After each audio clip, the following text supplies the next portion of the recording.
Tech Genis is a popular archetype from the 5Ds era, best known as the signature deck of the 5Ds character Bruno/Antimony.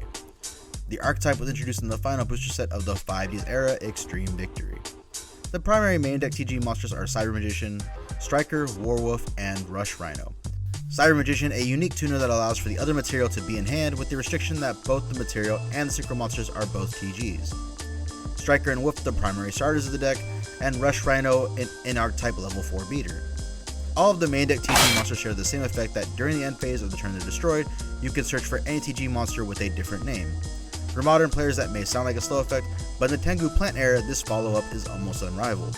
The remaining TG are either decent enough extenders or bad even by 2011 standards.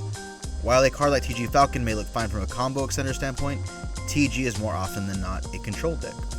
In addition to staple spells and traps like Monster Reborn and Solemn, TG has a small selection of in-archetype spells and traps.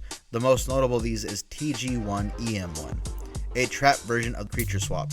It allows you to exchange one of your TG monsters for one of your opponent's monsters. However, unlike Creature Swap, which allows both players to choose which monster they're giving their opponent, EM1 allows the TG player to decide both, meaning you get to exchange one of your weak TG monsters for a powerful monster like BLS, Christia, or Absolute Zero.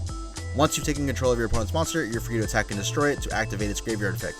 Because the deck plays the Beast type Rush Rhino and the Beast Warriors Warwolf and Reborn Tengu, another popular trap to run in the deck is Horn of the Phantom Beast. In addition to be a trap you can activate at damage step to boost your attack, for every monster the equip destroys by battle and sends to grave, you are given a draw, helping you gather further resources. Since the TG effects and Tengu all activate in the grave, the final pieces of the control variant of the deck are Skill Drain and Beast King Barbados. Barbados being a 3k beater you can normal summon at the cost of having its attack, and Skill Drain being a way to not only shut down your opponent's cards, but also restore Barbados to full power. Equipped with the Phantom Horn and protected by a powerful trap lineup, with Skill Drain turning off most decks, it's easy for Barbados to quickly swing over everything in its path and turn the game of effects into Beat Stick Hour.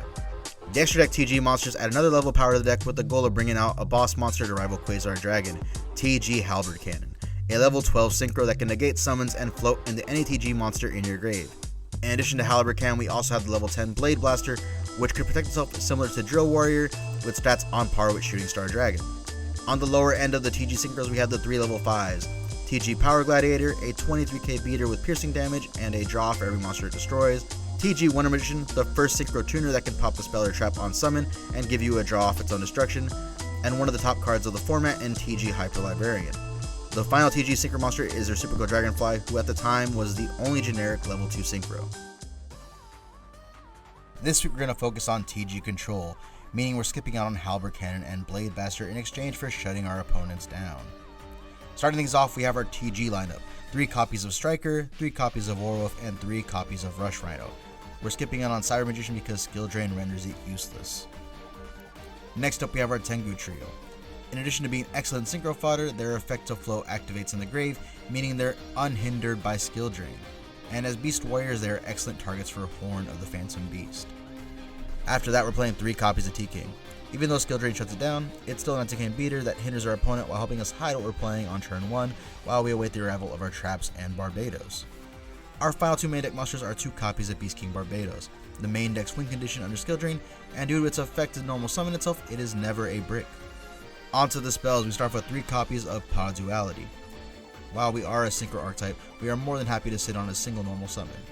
Our TGs will simply get popped and grab us a follow-up for next turn, our T-King is a way to slide on our opponent, and of course Barbados, our main win con, which normal summons itself rather than specials from hand, meaning it is unhindered by Pot of Duality. Our second pot is Pot of Avarice. Our TGs and Tengus are constantly being destroyed and sent to grave as synchro material or being popped for effect, and Avarice gives us an additional tool to control the grind game. The final 2 spells are Monster Reborn and Dark Hole. Reborn of course can revive anything in our grave or our opponent's, and Dark Hole gives us the added benefit of triggering our own TG monsters. Our trap lineup is pretty massive this week with 17 cards in total. First up is our Solemn trio, and joining its fellow counter traps is Dark Bribe. While Bribe does give your opponent an additional resource, it's important to protect our skill drain from cards like MST and Heavy Storm. Next up is Trap Dash to further control the tempo of the game and obtain knowledge of your opponent's deck. 2 copies of Bottomless Trap Hole. Under Skill Drain, your biggest concern is Beat Sticks, and Bottomless is perfect for removing them from play. And due to Skill Drain, you don't have to worry about monsters like BLS or Chaos Sorcerer declaring priority. Next up we have Mirror Force and Twitch Tribute as mass forms of monster removal. It is important to note that Stardust can be activated under Skill Drain and still negate these 2. Speaking of Stardust Dragon, we run a single copy of Starlight Row to protect our field, specifically our back row. Our 2 in-archetype traps are 2 copies of TG1 EM1. These cards sway the tempo in our favor and allow us to set up our own TG effects by popping them ourselves while we take threats from our opponent. Next up, we have 3 copies of Horn of the Phantom Beast.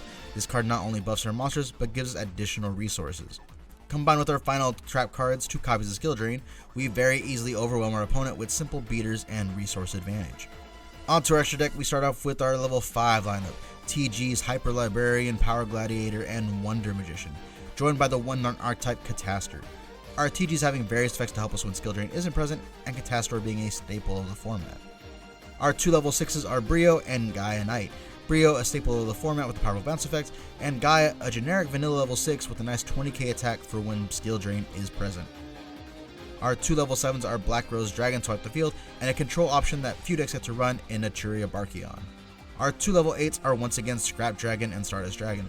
As mentioned earlier, Stardust plays around Skill Drain, which helps us deal with cards like Heavy Storm and Dark Hole. We run 2 level 9s in Mistworm and Trishula, both powerful monsters for clearing the boards and holding advantage. We then have a small Exceeds lineup consisting of our rank 3 Leviathan Dragon and our 2 rank 4s Utopia and Steel Swarm Roach. There are other TG builds such as Pure and TG Agents that we can look at in later weeks if desired, but as one of the best Skill Drain decks in the format, it felt like this was the way to go for the initial appearance in the series. Till next time, peace.